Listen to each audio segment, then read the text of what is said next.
जय हिंद साथियों, मैं अपने इस वीडियो में आपका पुनः स्वागत करता हूं। दोस्तों, आज के इस वीडियो में हम लोग बात करने वाले हैं पीएच के बारे में।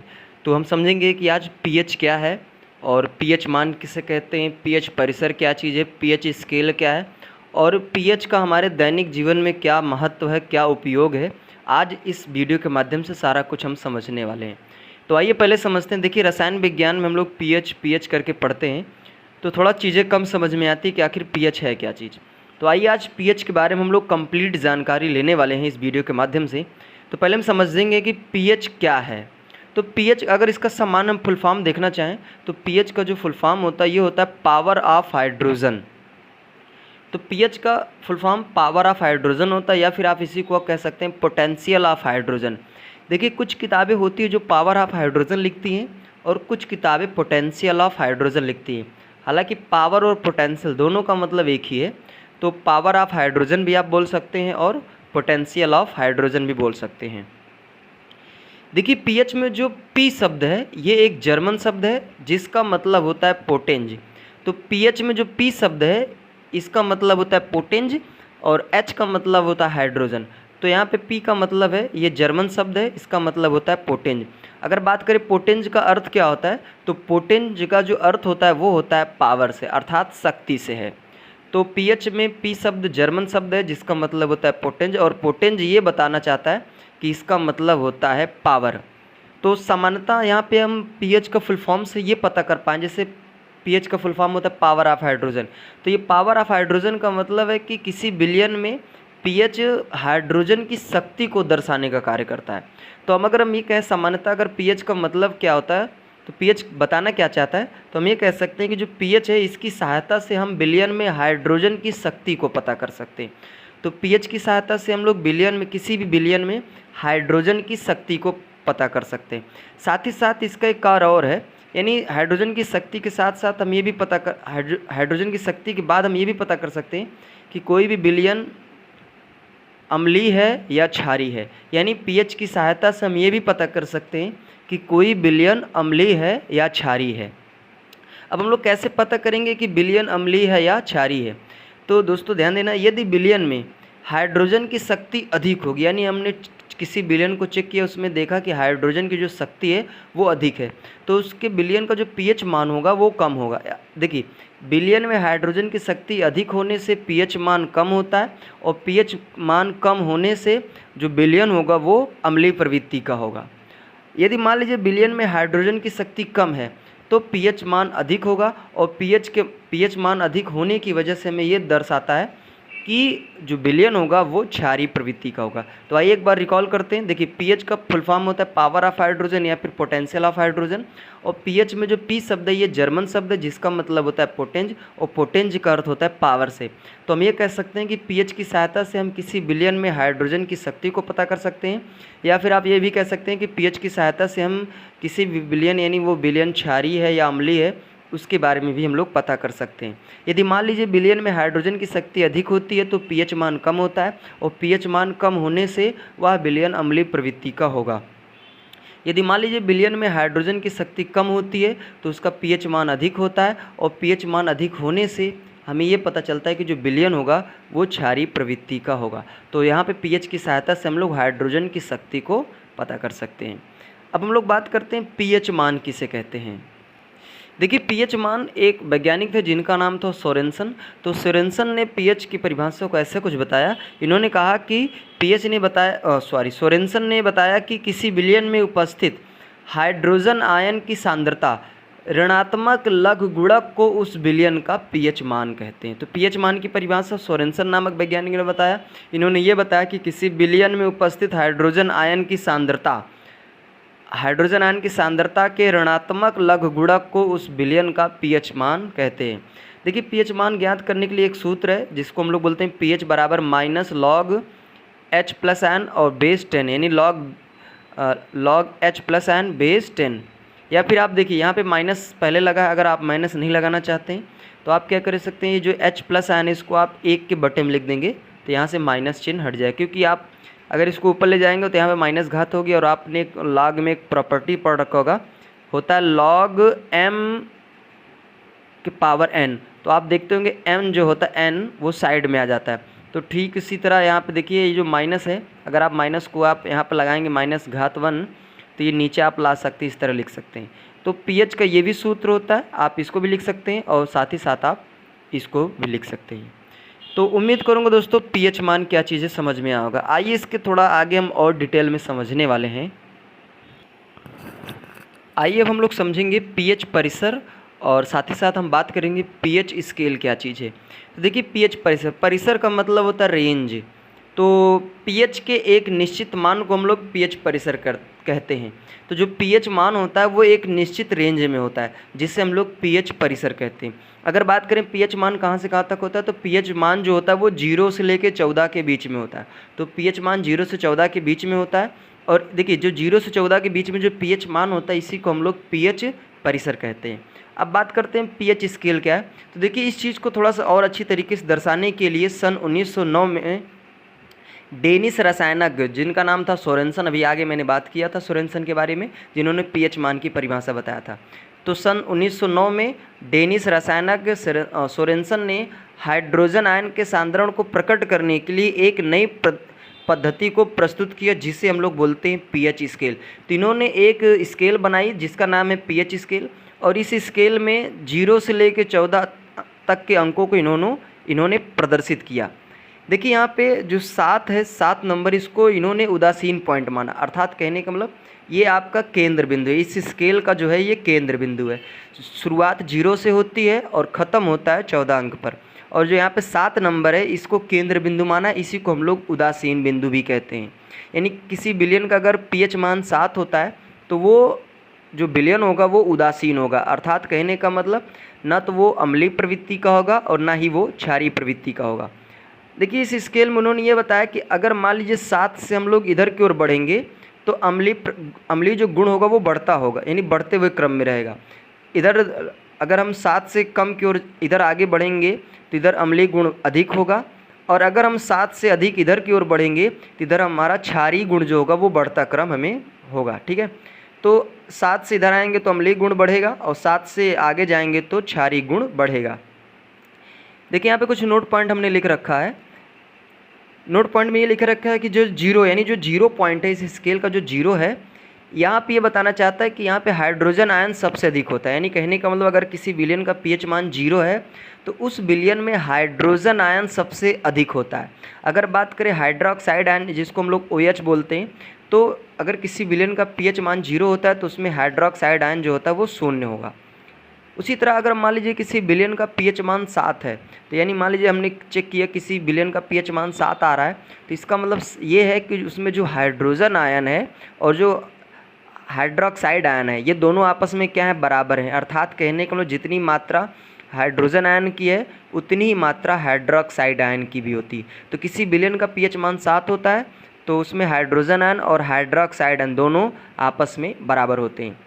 यदि मान लीजिए किसी विलयन का pH मान 14 हो, तब 14 होने पे क्या होता है कि इसमें हाइड्रोक्साइड जो आयन होता है वो सबसे अधिक होता है और हाइड्रोजन आयन जो होता है वो 0 होता है। मान लीजिए किसी विलयन का pH मान 14 है तो उसमें हाइड्रोक्साइड आयन की जो सांद्रता होगी वो बहुत अधिक होगी और हाइड्रोजन आयन की जो सांद्रता होगी वो बिल्कुल 0 होगी। तो देखिए इस स्केल में हमने ये कुछ अच्छी तरीके से समझाने का प्रयास किया। देखिए यहाँ से 0 से लेकर 14 तक ये pH स्केल है और ये जो 7 नंबर है यही आपका उदासीन बिंदु है। उदासीन बिंदु का मतलब ना तो ये अम्लीय प्रवृत्ति का होगा ना ये क्षारीय प्रवृत्ति का होगा। और किसी विलयन का pH मान 7 है तो उसमें हाइड्रोजन और हाइड्रोक्साइड आयन दोनों आपस में क्या होंगे, बराबर होंगे। देखिए अगर मान लीजिए 7 इधर हम बढ़ने का प्रयास करते हैं तो इधर अम्लीय प्रवृत्ति बढ़ता है। देखिए यहाँ पे अगर आप देखेंगे थोड़ा सा तो यहाँ पे बीच मध्य बिंदु है और ये आधा आपका होता है हाइड्रोक्साइड आयन और इधर ऊपर आपका होता है आधा हाइड्रोजन। ठीक है, तो अगर मान लीजिए हम लोग इधर की ओर बढ़ते तो देख पा रहे होंगे कि जो हाइड्रोक्साइड आयन है इसकी सांद्रता देखिए धीरे धीरे घट रही है। लेकिन अगर हम बात करें हाइड्रोजन आयन की सांद्रता तो देखिए इधर ये हाइड्रोजन आयन की जो सांद्रता ये क्या हो रही है, ये बढ़ रही है। उसी तरह अगर हम मान लीजिए हम इधर जाना चाहें तो आप देख पा रहे होंगे कि इधर हम जा रहे हैं तो ये जो हाइड्रोजन आयन है ये पूरा आपका हाइड्रोजन आयन है। देख पा रहे होंगे इसकी सांद्रता क्या और धीरे धीरे घट रही है। लेकिन अगर हम बात करें हाइड्रोक्साइड आयन की तो देखिए जैसे जैसे आप ऊपर की ओर जाएंगे तो इसकी जो सांद्रता है वो बढ़ती जाएगी। तो वही मैंने बताया कि अगर यहाँ पे हम 14 पहुँच जाएंगे तो हाइड्रोक्साइड बहुत अधिक हो जाएगा और ये जो हाइड्रोजन आयन है ये क्या यहाँ पे क्या हो जाएगा, शून्य हो जाएगा। अगर मान लीजिए हम 0 की ओर आएंगे तो हाइड्रोक्साइड जो आयन होगा इसकी सांद्रता अधिक हो जाएगी और इसकी सांद्रता शून्य हो जाएगी और हाइड्रोजन आयन की सांद्रता बढ़ जाएगी। अब दोस्तों हम लोग बात करेंगे कुछ पदार्थों का पीएच मान, यानी कुछ हम यहाँ पे ऐसे पदार्थों की बात करेंगे जिनके पीएच मान को हम लोग डिस्कस करेंगे। तो पहले हम लोग बात करेंगे सल्फ्यूरिक अम्ल, जिसको हम लोग इसका रासायनिक सूत्र होता है H2SO4 और इसको हम लोग आम बोलचाल की भाषा में तेजाब कहते हैं। तो जो सल्फ्यूरिक अम्ल होता है उसका जो पीएच मान होता है ये इसका पीएच मान 0 होता है। अर्थात कहने का मतलब 0 का मतलब ये दर्शाता है कि इसमें हाइड्रोजन आयन की जो सांद्रता वो अधिक होगी कंपैरिजन हाइड्रोक्साइड आयन की, और ये स्वाद में बहुत ज़्यादा खट्टा होगा। जैसे अम्लीय प्रवृत्ति का मतलब स्वाद में खट्टा होना, तो जो सल्फ्यूरिक अम्ल होगा ये कहने का मतलब बहुत ही ज़्यादा खट्टा होगा क्योंकि इसका जो पीएच मान है वो 0 है। नेक्स्ट बात करते अमाशय रस। हम जानते हैं कि हमारे जो आहार नाल हमारे पेट के अंदर होता है उसमें होता है एक भाग, आहार नाल का एक भाग होता है जिसको हम लोग बोलते हैं अमाशय, और अमाशय में होती हैं जठर ग्रंथियाँ जो जठर रस को छोड़ती हैं। तो उन्हीं को हम लोग बोलते हैं, क्योंकि वो अमाशय में होती है इसलिए उनको हम लोग अमाशय रस भी बोलते हैं। और इसमें बहुत से जैसे एंजाइम होते हैं, मैं आपको बताऊँ हाइड्रोक्लोरिक अम्ल, तो ये अमाशय रस होता है और इसका पीएच मान होता है 1। तो ये भी बहुत ज़्यादा खट्टा होता है अमाशय रस। तो अमाशय रस का पीएच मान 1 होता है। अगर बात करें नींबू, तो नींबू का जो पीएच मान ये 2 होता है। देखिए अगर हम 7 से कम की ओर जैसे आएंगे यानी 5, 4, 3, 2 करके आएंगे, तो जितने हम लोग नीचे की ओर आएंगे उतनी ज़्यादा चीज़ें हमको खट्टी महसूस होगी। तो जो अमाशय रस होता है ये नींबू से भी ज़्यादा खट्टा होता है। तो नींबू का पीएच मान 2 होता है। सिरके का अगर बात करें तो सिरके का पीएच मान 3 होता है। टमाटर की बात करें तो टमाटर का पीएच मान 4 होता है। देखिए नॉर्मली अगर हम बात करें नींबू जो होता है तो नींबू को हम वैसे नहीं खा सकते हैं क्योंकि ये बहुत ज़्यादा खट्टा होता है, लेकिन टमाटर को हम लोग खा सकते हैं क्योंकि इसका पीएच मान 4 है और इसका पीएच मान 2 है। तो देखिए अगर हम 7 से जैसे जैसे नीचे आएंगे तो सामान्यतः टमाटर जो होता है इसका पीएच मान 4 होता है, तो इसलिए थोड़ा ये कम खट्टा होता है, इसको हम खा सकते हैं। लेकिन बात करें नींबू की तो नींबू का पीएच मान 2 होता है और ये टमाटर के कंपेरिजन बहुत ज़्यादा खट्टा होता है। नेक्स्ट बात करते हैं कॉफ़ी। तो कॉफ़ी जो होता है, क्योंकि हम लोग कॉफ़ी सामान्यतः पीते रहते हैं, तो कॉफ़ी भी एक खट्टा एक पदार्थ है और ये इसका पीएच मान 5 होता है। और बात करें कि दूध, तो दूध का पीएच मान 6 होता है। शुद्ध जल की बात करें तो इसका पीएच मान 7 होता है। खून इसका पीएच मान 8 होता है। अगर बात करें बेकिंग सोडा इसका पीएच मान 9 होता है। अगर बात करें एंटाएसिड, तो एंटाएसिड का पीएच मान 10 होता है। अगर बात करें अमोनिया, तो अमोनिया जो होता है इसका पीएच मान 11 होता है। बात करें साबुन, तो साबुन का पीएच मान 12 होता है। और नेक्स्ट बात करते हैं ब्लीच। तो ब्लीच जो होता है हम लोग सामान्यतः इसको चेहरे में लगाते हैं तो ब्लीच करवाते हैं, तो ब्लीच का पीएच मान 13 होता है। बात करते हैं लास्ट में क्लीनर, जिसको हम लोग हार्पिक भी कह सकते हैं, यानी कहने का मतलब ऐसे लोग जो सफाई करने के काम आते हैं तो उनको बोलते हैं क्लीनर। तो जैसे टॉयलेट हो गया, बाथरूम हो गया, इन सब की सफाई करते हैं तो वहाँ पे हम लोग क्लीनर का यूज करते हैं। क्लीनर में आप समझ सकते हैं हार्पिक। तो जो हार्पिक होता है इसका पीएच मान 14 होता है। यानी कहने का मतलब देखिए यहाँ पे पीएच मान 14 होने का तात्पर्य ये है कि इसमें हाइड्रोक्साइड आयन की सांद्रता अधिक होगी और हाइड्रोजन की कम होगी। और इसका पीएच मान ये एक चीज़ और बताता है कि ये सबसे कड़वा होगा। यानी कहने का मतलब 7 से अधिक जाएंगे तो हमें कड़वा महसूस होगा स्वाद में। तो जो क्लीनर होता है ये बहुत ही ज़्यादा कड़वा होता है क्योंकि इसका पीएच मान 14 होता है। अब हम लोग बात करने वाले हैं पीएच का दैनिक जीवन में उपयोग, यानी हमारे जो पीएच मान होता है ये हमारे दैनिक जीवन में से कौन कौन से उपयोग हैं जहाँ पे ये फ़ायदेमंद होता है। तो पहले हम लोग बात करेंगे जंतुओं की पीएच के प्रति संवेदनशीलता। तो देखिए जो जीवित प्राणी होते हैं ये केवल एक निश्चित परास यानी पीएच के एक निश्चित परास तक ही जीवित रह सकते हैं। यदि इससे कम ज़्यादा होता है तो मनुष्य मरने के कगार पे आ सकता है। तो जीवित प्राणी केवल एक निश्चित परास में ही जीवित रह सकते हैं। और सामान्यतः जो हमारा शरीर होता है ये 7.0 से लेके 7.8 यानी कहने का मतलब हमारे शरीर का जो पीएच मान होता है वो 7.0 से लेके 7.8 के बीच में होना चाहिए। यदि मान लीजिए इससे ज़्यादा या कम होता है हमारे शरीर में पीएच मान तो फिर जीना थोड़ा मुश्किल हो जाता है। जैसे मैं बात करूँ तो हमारे पेट में हमेशा एसिडिटी जैसी समस्याएं हो जाती हैं। तो एसिडिटी हो जाती है तो इसका मतलब है कि पीएच मान घट जाता है, अर्थात हमारे शरीर के अंदर अम्लीय जो मात्रा होती है वो बढ़ जाती है। और जब अम्लीय मात्रा बढ़ जाती है तो हमारे शरीर में बेचैनी आती है, उलझन होता है और पेट में गैस बन जाता है, बहुत सी समस्याएं हमारे शरीर में आ जाती हैं। तो हम लोग क्या करते हैं, इस स्थिति में हम लोग इस चीज़ को न्यूट्रल करने के लिए हम लोग इनो पीते हैं, क्योंकि इनो क्या होता है, एक क्षारीय प्रवृत्ति का होता है। तो हमारे अंदर जो शरीर में अम्लीय प्रवृत्ति ज़्यादा हो गई है तो इनो उसको न्यूट्रल करने का कार्य करता है। तो आपको ये समझ में आ गया होगा कि हमारा जो कोई भी जीवित प्राणी होता है वो एक निश्चित पीएच परास में रह सकता है। और अगर बात करें मनुष्य, तो मनुष्य का जो शरीर, इसमें पीएच मान 7 से लेकर 7.8 के बीच होना चाहिए। यदि इससे कम या ज़्यादा होता है तो थोड़ा हमारे लिए दिक्कत हो सकती है। अब हम लोग बात करेंगे मृदा पीएच, यानी जो मिट्टी होती है उसका भी हम लोग पीएच चेक करते हैं। तो देखिए, आइए इसको थोड़ा पढ़ते हैं, तब ज़्यादा चीज़ें समझ में आएगी। तो मृदा पीएच, अधिकांश पौधे सर्वोत्तम रूप से विकसित, यानी अच्छी तरीके से विकसित होते हैं जब मृदा यानी मिट्टी का जो पीएच है वो 7 के निकट होता है। अतः सर्वप्रथम मिट्टी की प्रकृति की ज्ञात करने के लिए इसका पीएच परीक्षण करते हैं। इसके बाद इसमें विशेष फसल को उगाते हैं। मिट्टी की पीएच ज्ञात करने पर विशेष फसल के लिए उर्वरक चुनाव सरल हो जाता है। कहने का मतलब थोड़ा समझिए। देखिए, सामान्यतः हम लोग ये जब कभी खेती करते हैं तो कभी कभी क्या होता है कि हम लोग किसी भी फसल को उगाते हैं तो फसल ठीक तरह से नहीं होता है। कभी कभी क्या होता है, उसमें कीड़े लग जाते हैं, ऐसे बहुत सी समस्याएं हमारी फसल में देखने को मिलती है। तो इसका मतलब ये है कि वो जो मिट्टी है उसका जो पीएच मान है वो ठीक नहीं है। तो पहले हम लोग क्या करते हैं, जैसे मान लीजिए हमें कहीं फसल कुछ अच्छी तरीके, मतलब चाहते हैं कि हम अच्छी तरीके से हमें फसल प्राप्त हो, तो पहले हमें उसको क्या करना पड़ेगा, हमें उसका पीएच चेक करना चाहिए। क्योंकि जो मिट्टी है उसका सामान्यतः पीएच 7 के निकट होना चाहिए। यदि इससे कम या ज़्यादा होता है तो इसका मतलब है मिट्टी वो फसल के लिए ठीक नहीं है। तो हम क्या, जब फसल के लिए ठीक नहीं होता तो हम लोग उसमें दवाइयों का यूज करते हैं और भी उर्वरक खाद का यूज करते हैं, जिससे जो हमारा पीएच है वो थोड़ा सा मेंटेन हो जाए और हम उसमें आसानी से फसल को उगा सकें। तो कभी कभी क्या होता है, पहले बिना पीएच को चेक करवाए ही हम लोग खेत में अपने अनाज को जब बो देते हैं तो अनाज क्या होता है, ठीक तरह से नहीं होता है, उसमें कीड़े लग जाते हैं और बहुत सी समस्याएं देखने को मिलती है। तो अगर मान लीजिए हमारे खेतों में अगर फसल अच्छी तरीके से नहीं हो रही है तो हमें पहले पीएच को चेक करवाना चाहिए। पीएच अगर 7 के निकट यानी इसके इर्द गिर्द में रहता है तो ठीक रहता है। अगर इससे बहुत ज़्यादा कम या बहुत ज़्यादा हो जाता है तो उसको पीएच को चेक करवाने के बाद उसको मेंटेन करवाना चाहिए, ताकि हमें ये पता चल सके कि इसमें समस्या क्या है और उसी के हिसाब से हम फसल को उगा सकें और उसी के हिसाब से हम उर्वरक का चुनाव कर सकते हैं। तो उम्मीद करूँगा दोस्तों मृदा पीएच समझ में आया होगा।